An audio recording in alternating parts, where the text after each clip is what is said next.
welcome to At Home with the Redshaws. I'm Ben.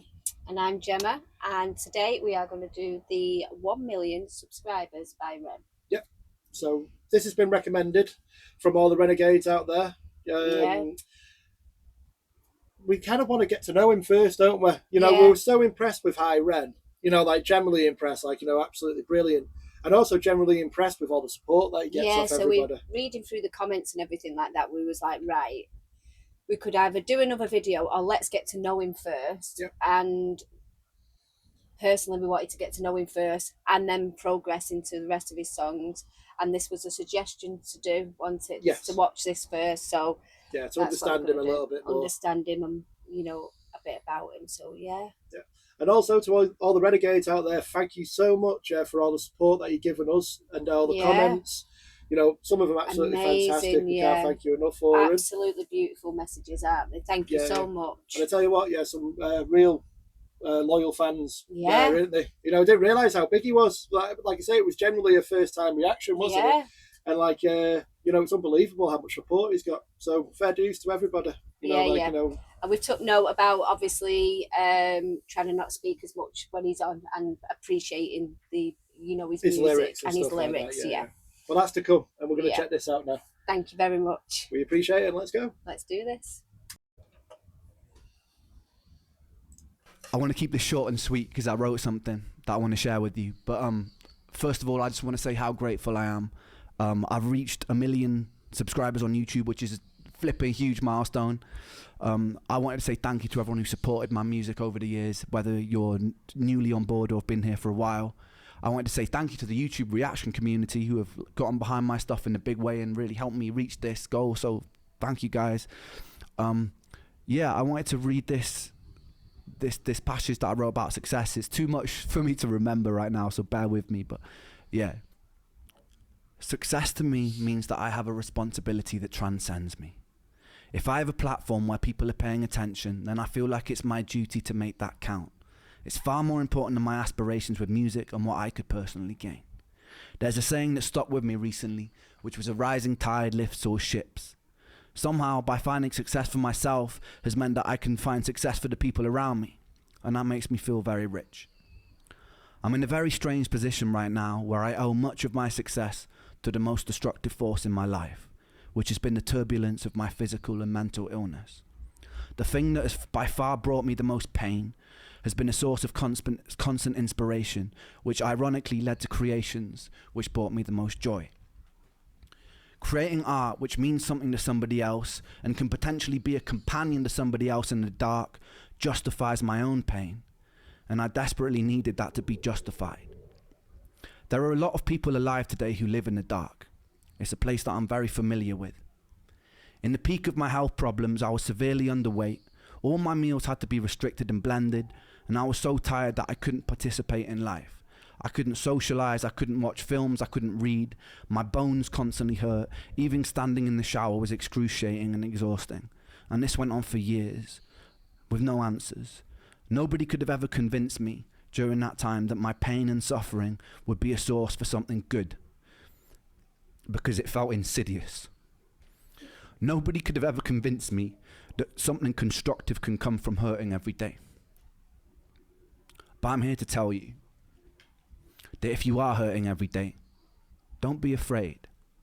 One thing I know to be a constant law of the universe, is that life is inconsistent. Life is beautiful and life is hideous. Life is kind and life is cruel.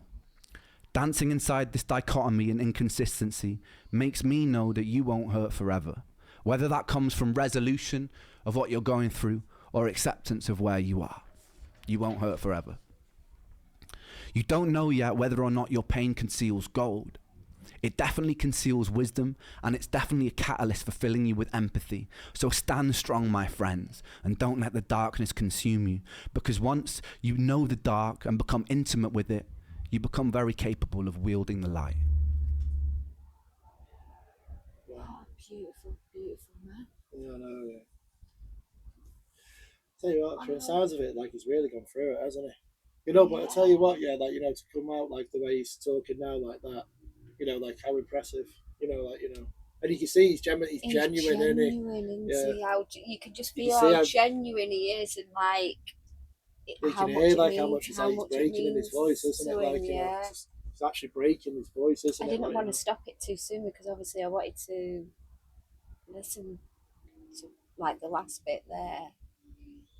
But it's touching, isn't it? It's touching. It's so touching, yeah. Because obviously you can feel how much it actually means to him. Yeah. Like I said in the last video, very impressive young man. Yeah. The dark and become intimate with it, you become very capable of wielding the light. You could be instrumental for changing this world for the better. There's nothing humble about shrinking or doubting yourself because you are large. You can be ferocious and you could be magnificent. For the medical industry, who too often let people fall through the cracks, it's your duty to do better. For the people living in the light, who have either stepped out of their shadow or have never had to walk beside it, it's your responsibility to put out untainted love. Our own greed, desire to ferociously expand, and decisions rooted in self-interest can benefit ourselves in a material sense, but can be very destructive to the hive and the world around us, ultimately hurting ourselves. So we really must consider that if we're going to step into a bright future. As humans, we have an incredible potential, and it would be a shame to throw it away. So community, humanity, and changing our relationship with the natural world so it leans more towards homeostasis must be a priority number one.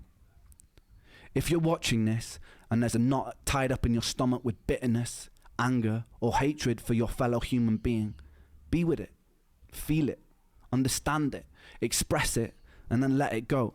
You're hurting. Give yourself love, forgive yourself, and then project that love outwards, and the anger will pass.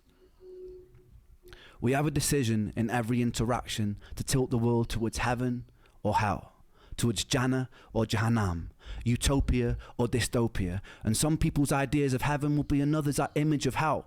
So tread carefully, but treat those differences with respect. Tapestries are made beautiful because of the variety in the sum of their parts. Thank you to 1 million people inside this rich tapestry for the opportunity for me to try and spread my own vision of what I believe to be good. And thank you for justifying my pain. Thank you. I love you. Oh, that was lovely, wasn't it? I think I needed that today. Yeah, like I say. Yeah.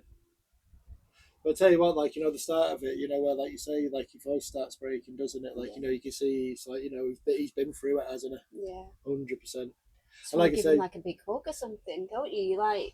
Yeah. Well, you hear in the I've seen in the comments, like, you know, that, you know, with him, he suffered with Lyme disease, didn't he? Yeah. And like you say, he got misdiagnosed from what I've read.